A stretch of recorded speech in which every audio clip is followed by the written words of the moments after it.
Need to record a Microsoft Teams meeting for later.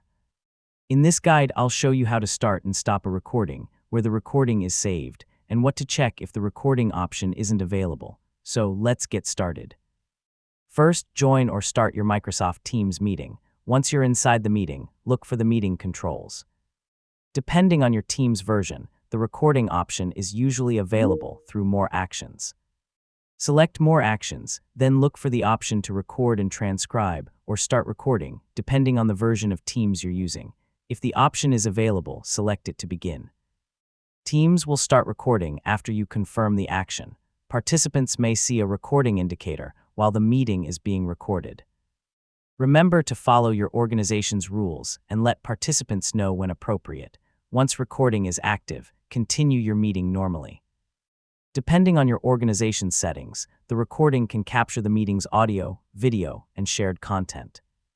When the meeting is finished, open More Actions again and choose the option to stop recording. Teams will process the recording after it ends. Give it a little time before looking for the finished file. After processing, the recording location depends on the type of meeting and your organization's Microsoft setup. Meeting recordings can be available through the meeting chat or associated files, with many recordings stored in OneDrive or SharePoint. To share the recording, open its location and use the available sharing controls. Check the permissions before sending the link, especially if the recording contains private or work-related information.